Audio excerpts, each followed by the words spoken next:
everyone, my name is Katie and I'm the Impact Coordinator at 12 Plus. We're so excited to be embarking on 12 Plus with us tonight. I'll introduce you to Chef Sandy and our sous chef and 12 Plus alum, Edgar. We are so excited to make some Vietnamese chicken curry tonight, and I'll let them show you how to do it. Awesome. Thank you, Katie. Hi, I'm Chef Sandy Trin. I'm sous chef Edgar Davila. And we're so excited to be here and show you how to make curry ga, or Vietnamese chicken curry. So we're just going to get right to it. We chose this recipe because it's just the perfect season for like some spicy, warm, like stew. And it reminds me of home, so I wanted to share this recipe with everybody. So Edgar, there's some gloves here too. And so we have a half chicken here. That's from the Reading Terminal Market, from Godshall's Chicken. But I went with a half chicken because I wanted to be more sustainable and utilize the whole entire chicken and show people that you can use the whole part of the chicken instead of like just using one cut of meat. But if you prefer having a certain cut, then that's totally fine too, like for the future. But I'll show you how to break down half of this chicken. Or Edgar will actually show you, but I'll just talk it through. So we have the breast here. Oops, I'll take this neck part out. The breast here and the thigh here. So if we were just going to break down the chicken into 5 pieces, I would separate the breast from the thigh here, going down like this. And then we're going to separate the drumstick from the thigh part here, which would go like this. And then on the back here, you would see a line of where to cut. The wing is another piece here that we would separate underneath the little armpit here. And then the breast, we're going to take the breast off of the bone and show you how to do it boneless. So, Edgar, you want to break it down? I got it. So, clean, down the breast. Perfect. And then, yep. And so you see Edgar turned it around, which is great. So when you look here, when you turn the breast around, you kind of move the skin, there's a line right there that you're going to take your knife, and it should be pretty easy to just go through it. Hopefully. Nope, it's not there. But if not, you can like slice it and then break it into 2 if you're having a hard time doing it. That's good. Here you go. Right. So. Put the line. Oh, there we go. Here. So then you got 2 pieces here. So we'll put this here. We got 2 pieces here. So then the breast. So this is already split. You can see. So this is, we'll say, this is the left side here, and then the middle joint here. This is the wishbone is here. You're gonna go on the other side here of the wishbone. You see the wishbone there? Yep. You're going to take a slice and you're just going to follow the bone underneath, and then you should be able to take the breast off from the bone.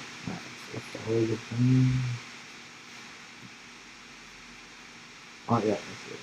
Let's get some meat out there. Just go all around? Yeah.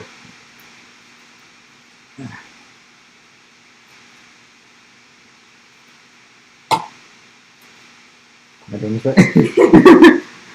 Hopefully. Okay, so you see here, this is the tenderloin here over here. So we're gonna keep on going down the wishbone. Okay, yeah.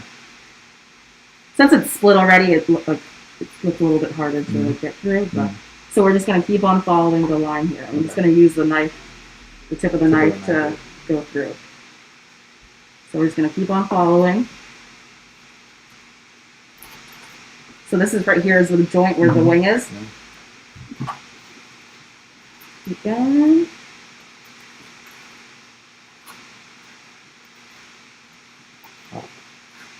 So then this part is a semi-boneless because there's bone here and stuff. So this we're going to save on the side, and I encourage people to always keep their bones, keep any of their veg scraps to make chicken stock. So here, we're gonna separate the wing. So you're just gonna go around. Oh. So you can like kind of pick it up, and then that way, that piece there. So that's one piece.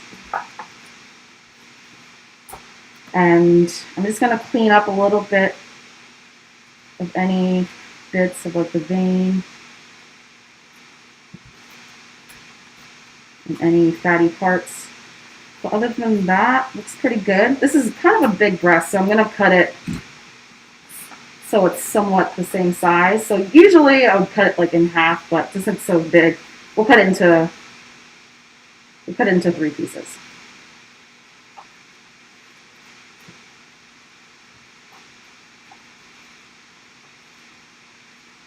So we have boneless breasts and we have the legs.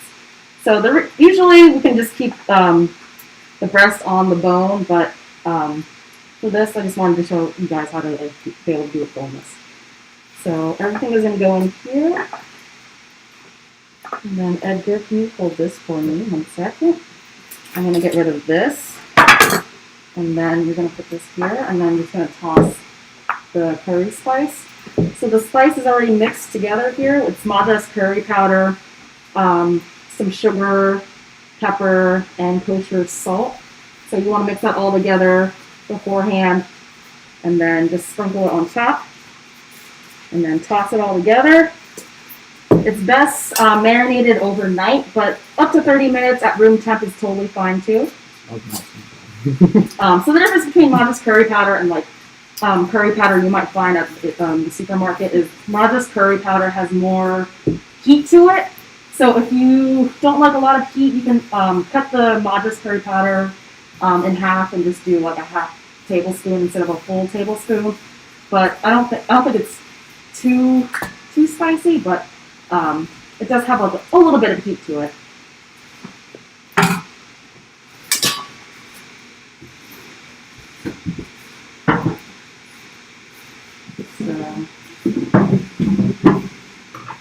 That's nice and coated, and we're just going to set that aside. I already have chicken here that's been marinated overnight, so you can see some of the juices released from it curing overnight because of the salt. I like to keep the skin side up so that way it kind of dries in the fridge. And then when we sear this, we're going to put the skin side down first just to get a little bit of color. You don't have to get too much color on it, but yeah, that's it for that part. I'll keep this on the side here. And then we'll show, you can get rid of your gloves.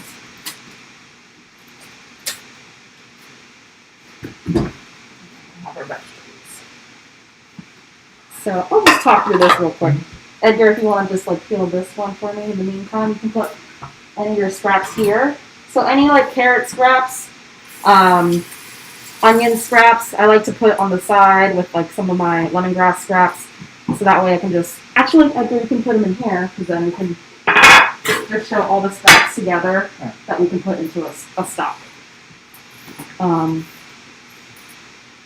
So for lemongrass, you just want to use the white part, about 3 to 4 inches of the bottom part, which has most flavor. I like to just cut a little bit at the end here, but keeping it intact so that way I can just fish out the lemongrass instead of cutting it into small pieces.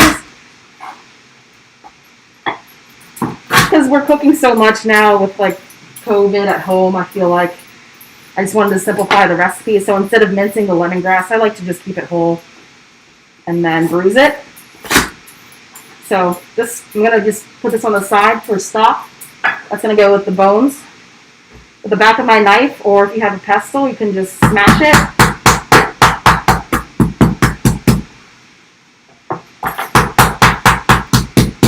Curse the name of your enemies if you have any. Okay, so we got that. We're going to put this on the side here. For ginger, this is organic ginger that I got from Riverward, so it's pretty fresh. Peeling it is pretty optional since it's so fresh and like pretty thin. I'm just going to keep, for the most part, most of the skin on. But you can use the back of your spoon or the side of your spoon to peel it. But I feel like when you have fresh ginger, it's not very necessary. But I'll just show you how to do it anyways. It's just to peel that bit there. But again, as I said, this is a recipe that is fairly easy. That I just wanted to show you guys that you can keep the skin on, and it's gonna be fine. So I'm just gonna slice thinly and then line them back up and kind of make like a julienne.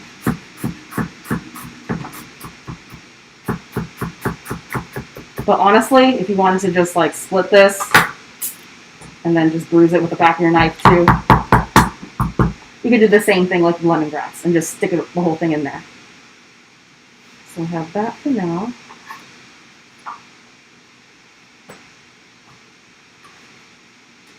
And then potatoes. And the sweet potatoes, peeling it is optional. I try to utilize the whole entire vegetable and also like the chicken. So I don't mind the skin. So if you don't like the skin, you can always peel it, but I mean, it's edible. So we're gonna cut like fairly large pieces. I kind of like doing it at a bias and then flipping it over and cutting it again to get like big chunks, like so. And we're gonna do the same thing with the sweet potato.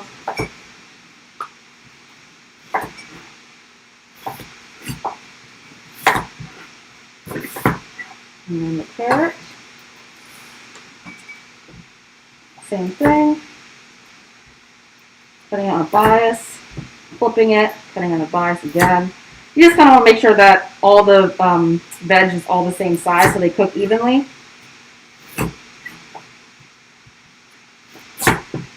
There we go. And then that's very, oh, garlic. So garlic we have here. I like to just also save the garlic skin and just put it in my stock.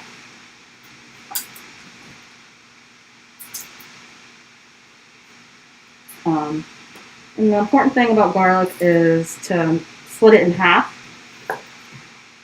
And getting rid of any germ, which is the sprout, so it's pretty much growing another piece of garlic inside. But I was just telling Edgar earlier that it's bad for indigestion and gives you heartburn, so you want to remove that.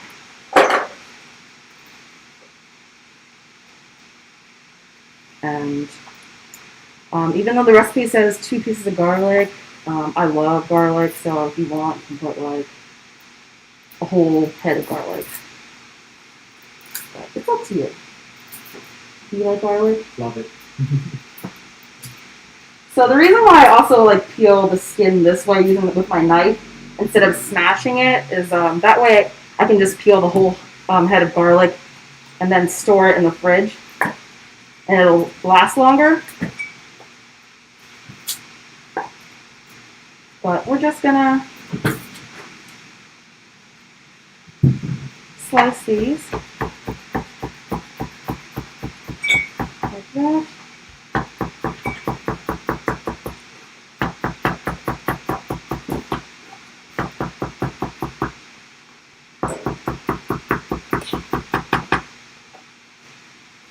And that's it. So we have our lemongrass, we have our garlic, we have our potatoes, sweet potatoes, we have our ginger here. And then our chicken has been marinated over here. So then now we're ready to start the cooking process. Alright, so here. So you want a pot or a Dutch oven that's going to be big enough to fit your chicken nicely.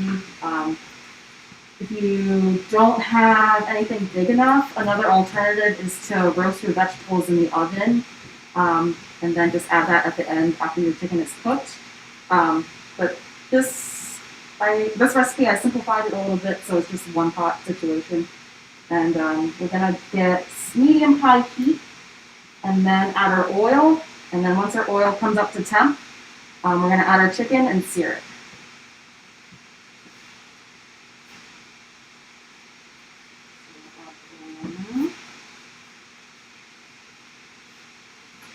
So I put a generous amount down. So you have a fairly good amount of chicken. Once you see just a slight bit of smoke, that means your pan is ready to go.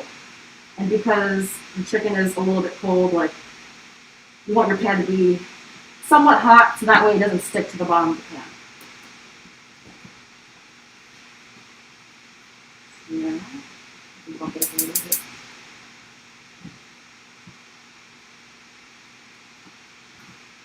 Okay, do you want to drop the chicken? Yeah. Okay. So we'll just wait just a little bit longer until the oil comes up. Another good indicator is to like, so it's definitely not there yet, but you can just like kind of touch it with like lemongrass, and it's not sizzling yet. See, just a little bit of bubbles there, but not quite a lot.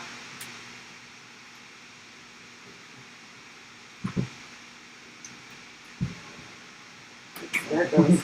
Gone forever.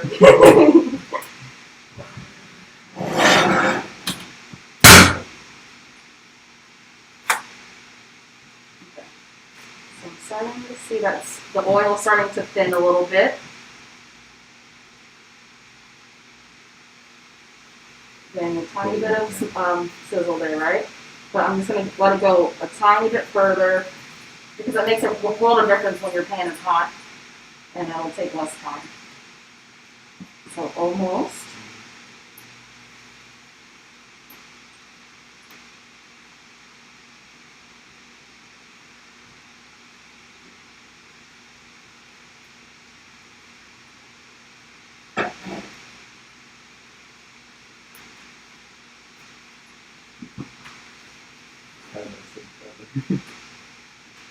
Okay, so I'm starting to see just a hair of smoke. You see it? Mm-hmm. Let's go a little bit longer. Almost. Oh yeah, this is just so thick, but like once, okay, once you see it, I think we're good. Yep. Okay, so I'm just gonna switch this around a little bit, and then we can add the chicken. So you're gonna put the, go ahead. So you're just gonna put the skin side down first. Yep. Be careful when doing this too. So usually I just putting it in there, but when you lay something down, I want to show you how to do this one. Drop it away from you, like going down that way. So that way you have less likely to splash any oil.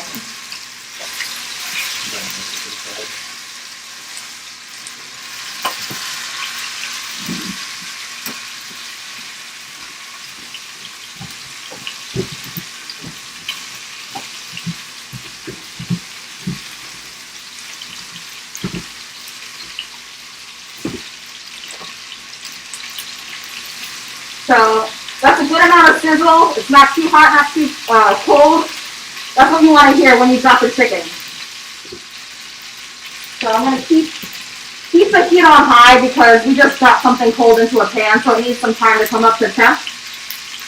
But the most important thing is after you drop it, you don't want to like play around with it. You don't want to move it around too much. Just let it get some color on it before you flip it over. Because the more you move it around, the more your pan is just going to get cold. So you want it to come up to temp first.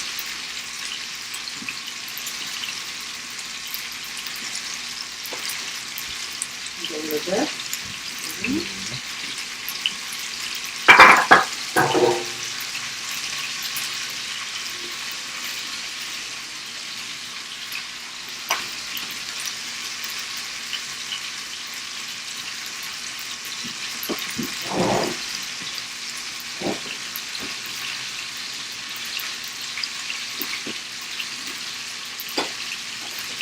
How your classes been going this semester again in the midst of COVID? It's been stressful. I mean, everybody has to always wear masks as a priority. Washing your hands every 20 minutes, that was important doing that. But I feel like surprisingly nobody got cases through this whole summer. So thank God. Right. And it actually went well. The thing is though, is that like with classes, it was only like 12 days originally. But for summer, because it was so compact, we only had 6 days. And I felt like it wasn't enough. Just like learning everything. So, but I pulled through it, and stressed so much, but it worked out. Were all your classes virtual? No, they're hands-on. Oh, okay. Yeah. I know somebody that's going to Drexel right now, but all of her classes are all virtual, which is very interesting to me, though, just having to do that. Okay, so we're gonna take a peek on the other side and getting some good color there. So I'm just gonna let it go just for another minute, and then flip it.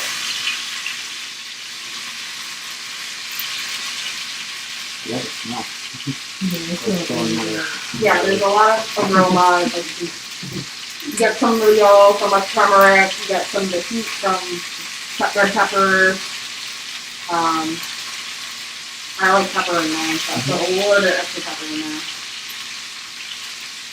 All right, so we're gonna flip it over. Again, you don't have to get a ton of sear on it,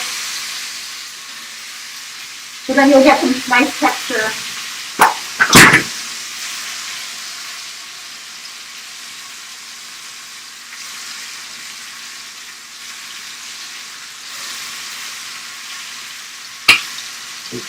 And because we flipped it, the other side is cold, so then again, you don't want to move it around too much after you flip it. Just let it come up to temp again and get a nice sear on it.